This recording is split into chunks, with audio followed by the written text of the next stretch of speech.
Good morning everybody, welcome in my video. और आज की इस वीडियो लेक्चर में हम पढ़ने वाले हैं 8th क्लास की ज्योग्राफी का चैप्टर नंबर 4 जिसका नाम है एग्रीकल्चर।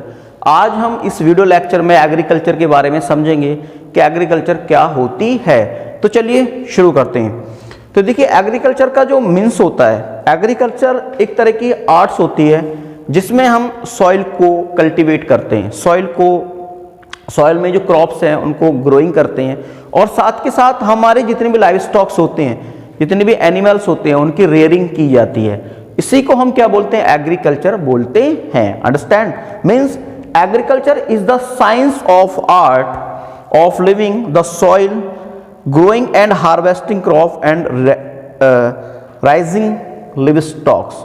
मीन्स एग्रीकल्चर एक ऐसी एक्टिविटीज होती है जिसमें लाइव स्टॉक की रेयरिंग की जाती है, आपकी जो क्रॉप्स है उसको काटा जाता है और सॉइल को उसमें कल्टीवेट किया जाता है, उसमें प्लो किया जाता है। अंडरस्टैंड? तो इस तरह की जो एक्टिविटीज है उसी को हम एग्रीकल्चर बोलते हैं। That is the clear. अब हम देखते हैं कि इंपॉर्टेंस ऑफ एग्रीकल्चर, जो एग्रीकल्चर है उसकी जो इंपॉर्टेंस है ह्यूमन बींग्स के लिए वो क्या होती है। आप जानते हैं कि without agriculture we can not survive our life. हम एग्रीकल्चर के बिना अपनी जो लाइफ है उसको सर्वाइव नहीं कर सकते हैं। क्यों? क्योंकि एग्रीकल्चर से जितनी भी चीजें हैं, जितना भी थिंग्स हैं, चाहे आपको वीट है, चाहे आपका ग्रेन्स है, चाहे आपका अदर टाइप ऑफ जैसे शुगर केन है, वो सब हमें कहाँ से गेट होता है? एग्रीकल्चर से गेट होता है। और एग्रीकल्चर ही एक ऐसा फील्ड है जो हमारी ईच एंड एवरी डे की लाइफ में जितनी भी हमारी बेसिक नेसेसिटी की थिंग्स हैं उनको प्रोवाइड कराता है। अंडरस्टैंड? मीन्स एग्रीकल्चर जो होता है वो एक तरह का बेसिक एक्टिविटीज होती है जिस पर other type of industry depend करती है। कौन कौन सी इंडस्ट्री डिपेंड करती है? आपकी जो एग्रो बेस्ड इंडस्ट्री होती है, जो एग्रीकल्चर के द्वारा ही रन की जाती है, जैसे आपकी शुगर केन इंडस्ट्रीज है, आपकी वेजिटेबल की कोई इंडस्ट्री है, ठीक है। तो ये डिफरेंट टाइप ऑफ जो एग्रो बेस्ड इंडस्ट्रीज होती हैं वो आपकी एग्रीकल्चर के ऊपर ही डिपेंड होती हैं। तो एग्रीकल्चर क्या है? एक बेस है जो अदर इंडस्ट्रीज को, जो अदर जितने भी आपकी अदर एक्टिविटीज है उनको सपोर्ट प्रोवाइड कराता है। That is the clear. इसलिए जो एग्रीकल्चर की जो इंपॉर्टेंस है वो बहुत ज्यादा बढ़ जाती है। That is the clear. अब जो अदर जो इंपॉर्टेंस है एग्रीकल्चर की वो कैसी होती है कि बेसिक नीड, रॉ मटेरियल और एम्प्लॉयमेंट। अब ये तीनों जो थिंग्स हैं, यानी बेसिक नीड, रॉ मटेरियल और एम्प्लॉयमेंट, ये सारी तीनों थ्री थिंग्स हमें एग्रीकल्चर के द्वारा ही गेट होती है। क्या क्या गेट होती है? कि जो एग्रीकल्चर है वो हमारी बेसिक नीड होता है। कैसे होता है कि agriculture is the most basic form of human activity to provide food, vegetable, fruits and other basic necessity of life. It also produce animal product like milk, wool, etc. तो अब basic need में जितनी भी हमारे daily uses की things होती हैं वो आती हैं। तो डेली यूजेस की जितनी भी थिंग्स हैं एग्रीकल्चर के द्वारा हम उनको गेट करते हैं, जिनमें आपका फूड है, वेजिटेबल्स है, फ्रूट है और अदर बेसिक नेसेसिटीज हैं जो लाइफ की हैं। जैसे आपका क्लॉथ है, वो भी कहां से आता है? वो भी आपका एग्रीकल्चर से आता है। क्योंकि एग्रीकल्चर में एक फार्मर अपने फील्ड के अंदर कॉटन को क्या करता है? ग्रो करता है, उसके बाद वो इंडस्ट्री को देता है, ठीक है। तो इंडस्ट्री भी आपकी किस पर डिपेंड होती है? एग्रीकल्चर पर डिपेंड होती है। उसके बाद वो इंडस्ट्री उस क्लॉथ की क्या करती है? वीविंग करती है, और उसके बाद मार्केट में वो क्लॉथ जो शर्ट बनी है वो सेल होने के लिए जाती है, तो और लोगों को भी उससे रोजगार मिलता है।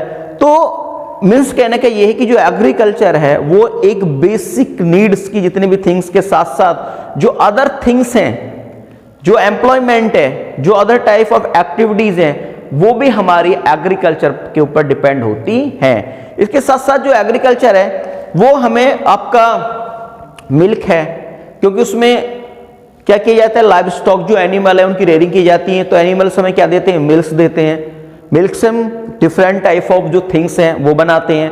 और बहुत से लोग क्या करते हैं कि शिप्स की रेयरिंग करते हैं, उनको उनके जो वूल है उसको मार्केट में सेल करते हैं। तो एग्रीकल्चर से हमें मिल्क वूल और different type of other things मिलती हैं जो हमारी बेसिक नीड में आती हैं। That is a clear. इसलिए एग्रीकल्चर की इंपॉर्टेंस हमारी लाइफ में बहुत ज्यादा होती है।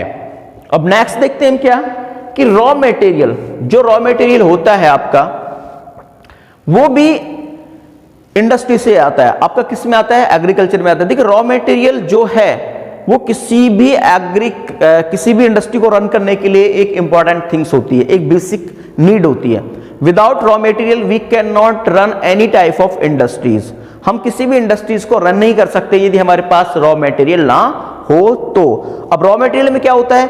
A large variety of agro based industries like cotton और आपका jute, sugar mills depend upon the agriculture of their raw material. तो बहुत सारा ऐसा रॉ मटेरियल होता है जो एग्रीकल्चर के द्वारा ही किसी भी इंडस्ट्री को क्या किया जाता है, किसी भी इंडस्ट्री के कोई भी इंडस्ट्री उसको गेट करती है। तो जो रॉ मटेरियल है जैसे आपका कॉटन है, आपका जूट है, आपका शुगर केन है, तो जितनी भी इंडस्ट्री आपकी जूट वाली होती हैं, कॉटन वाली होती हैं या शुगर केन वाली होती हैं, वो जितनी भी इन चीजों को यूज कर अपनी इंडस्ट्री को रन करते हैं वो सब आपकी एग्रीकल्चर पर ही डिपेंड होती हैं। क्योंकि शुगर केन आपका, जूट आपका, कॉटन आपका, ये क्या है? रॉ मटेरियल है। और ये कहां से आ रहा है? आपका एग्रीकल्चर से।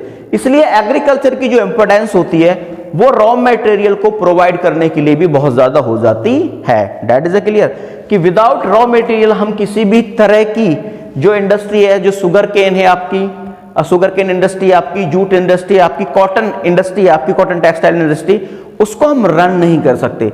इसलिए एग्रीकल्चर, हमारा जो एग्रीकल्चर है वो रॉ मटेरियल भी इंडस्ट्री के लिए प्रोवाइड कराता है। That is a clear. Next इसके अंदर आता है क्या कि एम्प्लॉयमेंट। अब बात करते हैं एम्प्लॉयमेंट में मतलब नौकरी की। तो इंडिया के अंदर जो एग्रीकल्चर है, देखिए इंडिया क्या है? एक एग्रेरियन कंट्री है। इंडिया की जो पॉपुलेशन है वो 52% पॉपुलेशन इंडिया की आज भी एग्रीकल्चर के ऊपर डिपेंड करती है। और पूरे वर्ल्ड की बात करें तो बहुत से ऐसे कंट्री हैं जिनमें एग्रीकल्चर एक वास्ट एक्टिविटी है और उनकी सारी पॉपुलेशन एग्रीकल्चर पर डिपेंड करती है और अपनी लाइफ को सर्वाइव करती है। तो एग्रीकल्चर जो होती है वो एम्प्लॉयमेंट देने के लिए भी आपको एक इंपॉर्टेंट रोल प्ले करती है। कैसे कि एग्रीकल्चर प्रोवाइड एम्प्लॉयमेंट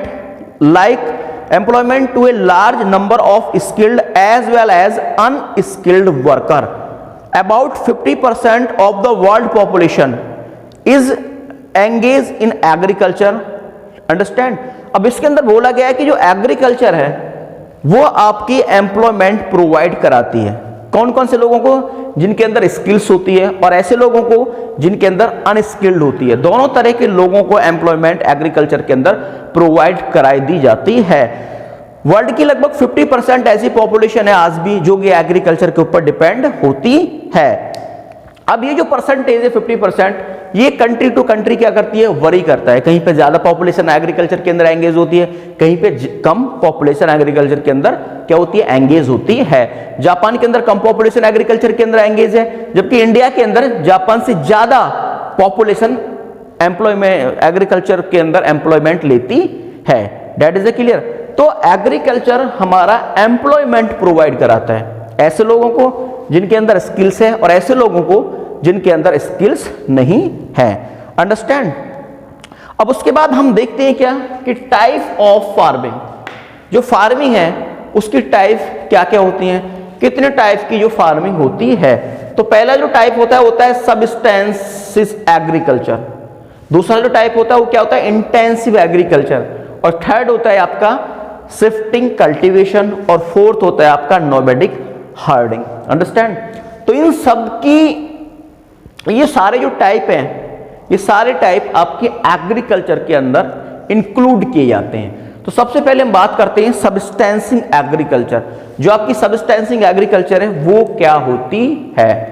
तो सबस्टेंसिंग एग्रीकल्चर एक ऐसी एग्रीकल्चर होती है जिसमें फैमिली के मेंबर ही एग्रीकल्चर को करते हैं और इसमें जो एग्रीकल्चर की जाती है और इसमें जो एग्रीकल्चर करने के बाद जो आपका ग्रेन्स प्रोड्यूस होता है वो सेल्फ कंजप्शन के लिए प्रोड्यूस होता है, वो खाली सेल्फ कंजप्शन के लिए ही सबस्टेंसिंग एग्रीकल्चर करते हैं। इस एग्रीकल्चर के अंदर ज्यादा बड़े अमाउंट में ग्रेन्स ग्रो नहीं होता, प्रोड्यूस नहीं होता।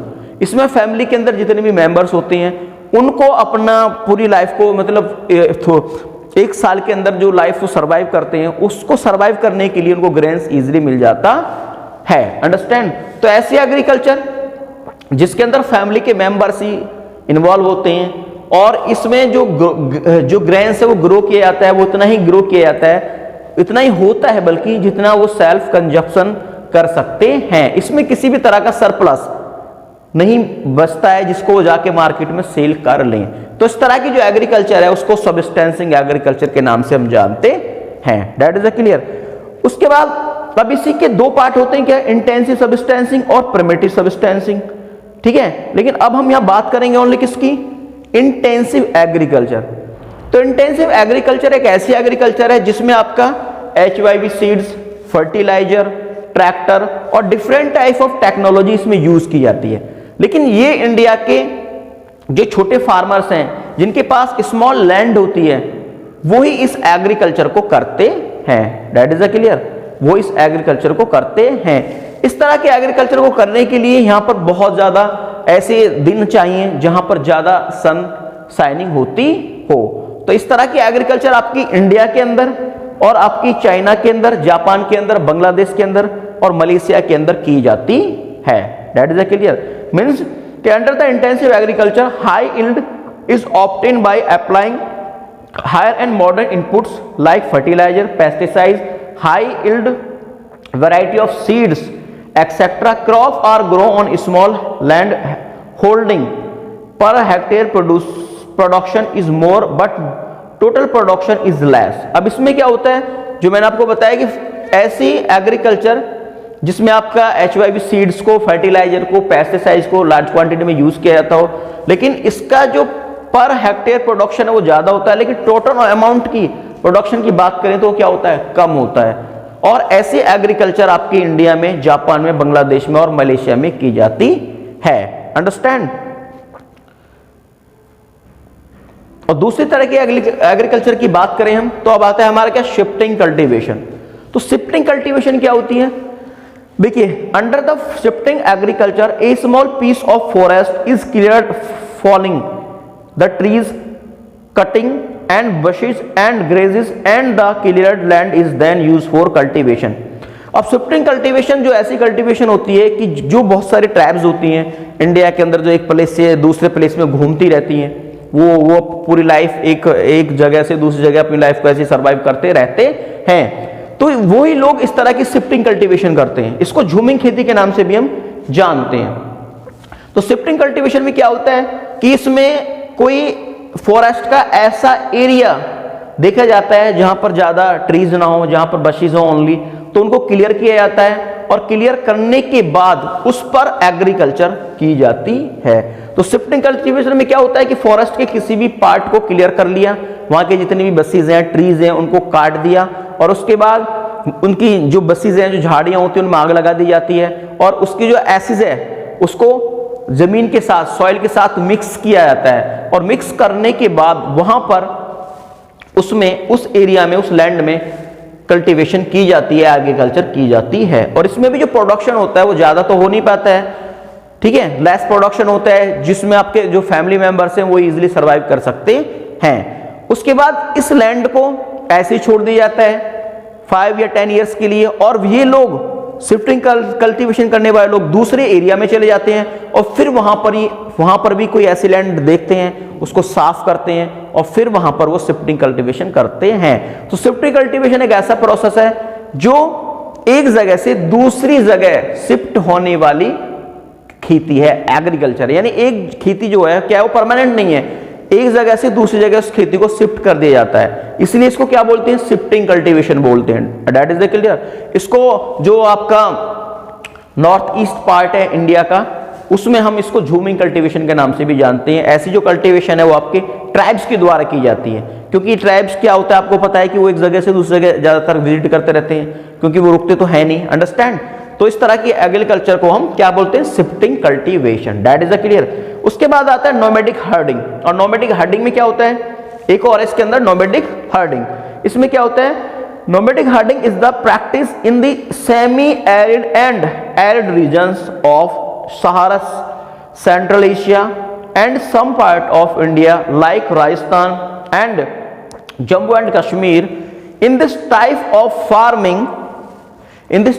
farming, herdsmen move from place to place with their animal for fodder and water along defined routes.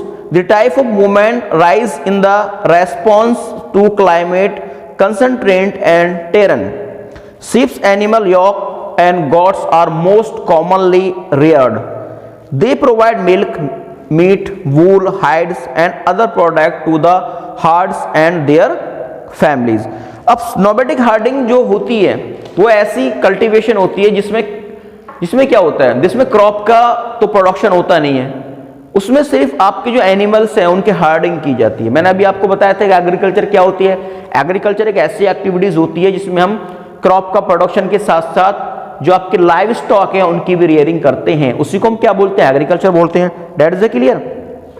लेकिन अब नोमैडिक हर्डिंग के अंदर क्या होता है, इस तरह की एग्रीकल्चर में क्या होता है कि इसमें आपके जो एनिमल्स हैं, जो कैटल्स हैं, उनकी रियरिंग की जाती है। उसमें आपका गॉड्स है, शीप्स है, आपका यॉक है और आपके बफेलोज हैं, काउज हैं, इन सबको क्या किया जाता है, रियरिंग किया जाता है। और ये जो इस तरह की जो कल्टीवेशन है वो आपके राजस्थान में, जम्मू एंड कश्मीर के कुछ ऐसे एरियाज हैं जहां पर लोग ये करते हैं। ये अपने जो एनिमल्स हैं उनको बहुत बड़े ग्रुप में रखते हैं और एक स्थान से अनदर स्थान पर वो जाते रहते हैं in search of food and grazing. तो ग्रेजिंग कराने के लिए वाटर की सर्च में ये एक प्लेस से अनदर प्लेस में जाते रहते हैं। अब ये लार्ज क्वांटिटी में अपने एनिमल्स की क्या करते हैं, हर्डिंग करते हैं। तो उनको क्या मिलता है, इस तरह की एग्रीकल्चर में उनके पास क्या होता है, वूल्स होती है, मिल्क्स होता है, ठीक है। तो ये इस तरह की जो एग्रीकल्चर होती है जहां पर बहुत सारे एनिमल्स हैं उनकी रेयरिंग की जाती है और एक प्लेस से दूसरे प्लेस पर वो आपको ग्रेजिंग कराने के लिए वाटर की सर्च में ये जाते रहते हैं। तो इसी को हम हर्डिंग कल्टीवेशन बोलते हैं। अंडरस्टैंड। अब इसमें एक तरह की और होती है, उसको हम बोलते हैं कमर्शियल एग्रीकल्चर। तो कमर्शियल एग्रीकल्चर क्या होती है उसको भी देख लेते हैं। Under the commercial agriculture farmer grow crop to sell in the market, profit move is the basis of the commercial agriculture. Farmers grow both cash as well as food crops. The type of cultivation provide raw material to agro-based industry. Commercial agriculture एक ऐसी agriculture होती है जिसमें large quantity में commercial crop को क्या किया जाता है, ग्रो किया जाता है और उनको ग्रो कराने के बाद मार्केट में सेल किया जाता है। ऐसी क्रॉप्स को हम क्या बोलते हैं, कमर्शियल क्रॉप्स बोलते हैं। इसमें आपकी ऐसी चीज आती हैं जो इंडस्ट्री को रन कराने के लिए बहुत ज्यादा इंपॉर्टेंट होती हैं। तो कोई भी आदमी यदि कमर्शियल क्रॉप करता है, जैसे शुगर केन है आपका, कॉटन है आपका, यदि ऐसी खेती करता है तो उसको हम क्या बोलते हैं, कमर्शियल एग्रीकल्चर। ठीक है, क्योंकि एग्रीकल्चर का जो रॉ मटेरियल है, जैसे शुगर इंडस्ट्री के लिए शुगर केन चाहिए, कॉटन टेक्सटाइल के लिए क्या चाहिए, कॉटन चाहिए। तो ये क्या है, रॉ मटेरियल है और ये रॉ मटेरियल इंडस्ट्री चलाने के लिए बहुत ज्यादा इंपॉर्टेंट होता है। तो कमर्शियल एग्रीकल्चर में आपकी जो रॉ मटेरियल है वो इंडस्ट्री को प्रोवाइड किया जाता है। अंडरस्टैंड। तो इस तरह की फार्मिंग को हम क्या बोलते हैं, कमर्शियल एग्रीकल्चर फार्मिंग, जहां पर ओनली कमर्शियल क्रॉप का जो कैश क्रॉप जो होती है उनको ग्रो किया जाता है। जैसे आपका कॉटन है और आपका जूट है और आपका शुगर केन है। अंडरस्टैंड। उसके बाद होता है एक्सटेंसिव एग्रीकल्चर। एक्सटेंसिव एग्रीकल्चर क्या होता है, the type of agriculture is practised in the mid latitude grassland in the terror of the continent. It is done on large scale and most of the activities are carried out the help of modern machinery. अब जो intensive agriculture होती है इसमें modern machine का ज्यादा use किया जाता है। इसमें लेबर यहाँ पर कम होती है, तो इसलिए मॉडर्न जो मशीन्स होती है, आपके ट्रैक्टर्स होते हैं, थ्रेसर्स होते हैं, इनका ज्यादा यूज किया जाता है और ज्यादा से ज्यादा प्रोडक्शन इंटेंसिव एग्रीकल्चर में लोग लेते हैं। अंडरस्टैंड। तो जो इंटेंसिव एग्रीकल्चर है उसको करने का जो मोटिव है वो यही होता है कि ज्यादा से ज्यादा प्रोडक्शन लार्ज क्वांटिटी में किया जाए। The agriculture farms are very large with average extents of been 400 hectare. और जो एक्सटेंसिव एग्रीकल्चर के जो फार्म हाउस होते हैं वो 400, उनकी जो लेंथ होती है अप्रोक्सीमेटली 400 हेक्टेयर की लगभग होती है। The type of agriculture found in Russia. अब ये जो एग्रीकल्चर है ये आपकी इंडिया में तो की नहीं जाती है, क्योंकि इंडिया के अंदर इतने बड़े बड़े फार्म हाउस नहीं है, इस तरह की एग्रीकल्चर मतलब इस तरह की टेक्नोलॉजी नहीं है। तो ये जो एक्सटेंसिव एग्रीकल्चर है ये आपकी फॉरेन कंट्रीज में, जैसे आपका रसिया है, आपका ऑस्ट्रेलिया है, वहां पर ज्यादा की जाती है। और पर हेक्टेयर प्रोडक्शन में be less but total production is very high. यहाँ पे जो पर हेक्टेयर प्रोडक्शन होता है यहाँ क्या होता है, वेरी लेस होता है, लेकिन टोटल जो प्रोडक्शन होता है वो बहुत ज्यादा हाई होता है। That is the clear. उसके बाद मैंने जो बताया था कि जो इंटेंसिव एग्रीकल्चर है वो इंडिया के अंदर की जाती है, और इंटेंसिव एग्रीकल्चर के अंदर हाई यील्ड फर्टिलाइजर, पेस्टिसाइड्स, ठीक है, इंसेक्टिसाइड्स, इन सब का ज्यादा यूज किया जाता है, ठीक है। और इंडिया के अंदर इसकी जो फार्मिंग है वो लार्ज क्वांटिटी में यहां पर की जाती है। इसके बाद एक और आती है एग्रीकल्चर जिसको हम प्लांटेशन एग्रीकल्चर के नाम से जानते हैं। तो प्लांटेशन जो एग्रीकल्चर है वो क्या है उसको भी हम देख लेते हैं। तो plantation agriculture was the introduced by the European to meet the demand of tea, coffee, coke, pineapple etcetera. The main objective plantation agriculture is export products. The plantation of Assam and Sri Lanka, number plantation of Malaysia and coffee, plantation of Brazil are some of the example of the plantation agriculture. अब plantation agriculture की जो शुरुआत थी वो अंग्रेजों के द्वारा की गई थी इंडिया में। इसमें आपका कॉफी है, ठीक है, आपका टी है, इस तरह की जो क्रॉप्स हैं उनको वो प्लांटेशन के अंदर आती हैं। तो प्लांटेशन की जो एग्रीकल्चर है वो ब्राजील में, आपके मलेशिया के अंदर और इंडिया के अंदर भी लार्ज क्वांटिटी में की जाती है। अंडरस्टैंड। श्रीलंका के अंदर भी प्लांटेशन एग्रीकल्चर की जाती है। तो प्लांटेशन में आपका क्या क्या आता है, रबर भी आता है, पाइनएप्पल्स भी आता है, आपका कोका भी आता है, टी आती है, कॉफी आती है। ये सारे जो क्रॉप्स हैं ये प्लांटेशन एग्रीकल्चर के इंक्लूड इसको रखा जाता है। उसके बाद आता है एक और मिक्स फार्मिंग। अब आपका मिक्स फार्मिंग क्या होता है, it is type of the agriculture in which equal importance is given to livestock as well as cultivation of crop. Mix farming का होता है कि जहां पर हम कल्टीवेशन के साथ साथ, क्रॉप की कल्टीवेशन के साथ साथ अपनी जो एनिमल्स होते हैं उनकी भी जो रेयरिंग करते हैं उसी को मिक्स फार्मिंग बोलते हैं। In the other word food and fodder crops are given equal importance. जहां पर देखिए, जहां पर हम फूड की क्रॉप्स भी और फॉडर यानी पशुओं के लिए चारे वाली क्रॉप भी हम ग्रो करें उसी को हम क्या बोलते हैं, मिक्स फार्मिंग बोलते हैं। It is participate in USA, western Europe, Russia. Mixed type of farming also practiced on small scale some part of India like North West Punjab under the mixed farming may large small. The proportion of land is devoted of the crop for rearing varies according to the location of the farm. अब जो mix farming है वो India के कुछ part में भी की जाती है। तो मिक्स फार्मिंग का क्या होता है, मीन्स कि ऐसी फार्मिंग जिसमें पशुओं की रेयरिंग के साथ साथ जो एनिमल्स की रेयरिंग के साथ साथ क्रॉप का प्रोडक्शन भी की जाए, जिसमें फूड एंड फॉडर दोनों तरह की जो क्रॉप्स हैं उनको इंपॉर्टेंस दी जाए, दोनों को बराबर ग्रो किया जाए। अंडरस्टैंड। तो आज के इस वीडियो लेक्चर में मैंने आपको बताया कि एग्रीकल्चर क्या होती है, एग्रीकल्चर की इंपॉर्टेंस क्या होती है और कितने टाइप की आपकी एग्रीकल्चर होती है। तो नेक्स्ट वीडियो में मैं आपको बताऊंगा कि major crops of the world, जो वर्ल्ड की मेजर क्रॉप्स होती हैं वो कौन कौन सी होती हैं। तब तक आप इस वीडियो लेक्चर को वॉच करें और इसमें जो नॉलेज दी है उसको अच्छी तरह से अंडरस्टैंड करने की ट्राई करें। अंडरस्टैंड। मैं मिलूंगा आपको नेक्स्ट वीडियो लेक्चर में, तब तक के लिए गुड बाय।